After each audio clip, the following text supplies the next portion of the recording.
Cientista político Clóvis Reis com a gente agora. Professor Clóvis, obrigado pela visita, boa tarde. Boa tarde. Vamos falar um pouquinho dessa eleição então de ontem, começando a nível nacional. Alguma surpresa? O que poderemos ter agora de resultado no segundo turno? Olha, o resultado desse primeiro turno foi uma estrondosa vitória do bolsonarismo. Todos os dados apontavam uma distância maior entre o candidato a presidente Bolsonaro e o candidato a presidente Lula. Nós vimos que no fechamento das urnas essa diferença não se confirmou. O presidente Bolsonaro encostou no resultado do presidente Lula e, além disso, uma forte representação da bancada ligada ao bolsonarismo na Câmara Federal e no Senado. Portanto, se há um vitorioso nesse primeiro turno, a vitória é do bolsonarismo. Larga como favorito no segundo turno. E agora eu te pergunto também, os votos de Simone Tebet e de Ciro Gomes vão para quem, professor? A cabeça do eleitor vai decidir. Não existe esse negócio de eu direciono os votos do meu eleitor, etc. e tal. Pode até haver uma declaração de voto, mas o eleitor ele é soberano nessa decisão, ele vai tomar a decisão baseado nas suas convicções pessoais, então a gente não pode garantir que a votação de um candidato se transfira automaticamente para daqueles que vai disputar o segundo turno.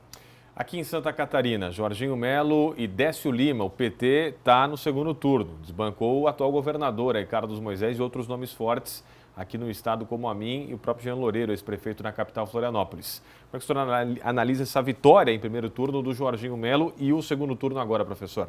Em Santa Catarina, nós tivemos um espelhamento da eleição nacional.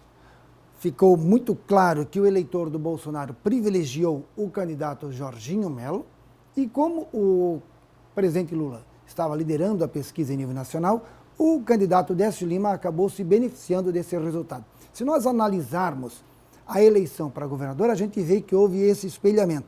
E também no âmbito da eleição legislativa, para a Assembleia Legislativa e para a Câmara Federal. A gente consegue perceber que esse cenário que se viu em nível nacional se reproduziu na eleição para governador e também para deputado estadual e deputado federal.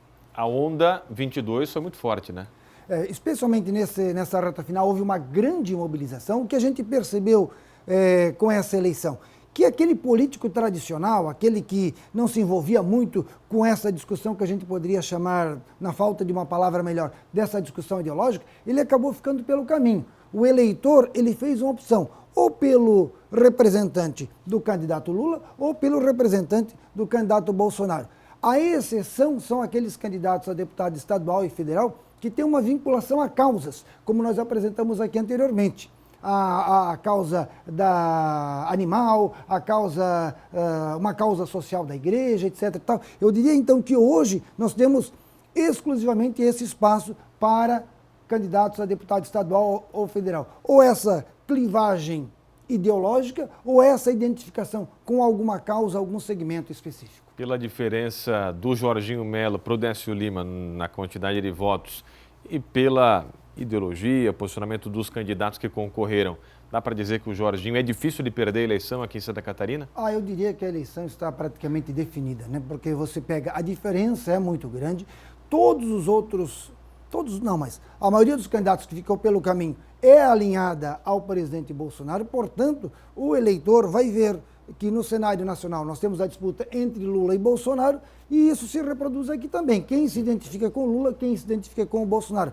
E veja, o candidato Décio Lima, ele tem uma votação nesse momento que não alcançou a votação que o próprio presidente Lula obteve em Santa Catarina.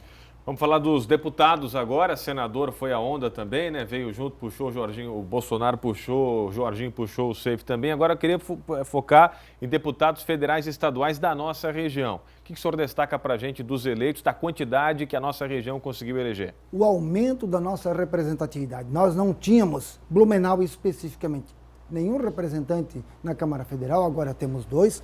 Além disso, o deputado Gilson Marques se reelegeu com uma votação muito expressiva, triplicando a votação que obteve na primeira vez. Portanto, temos 3 representantes aqui da microrregião na Câmara Federal.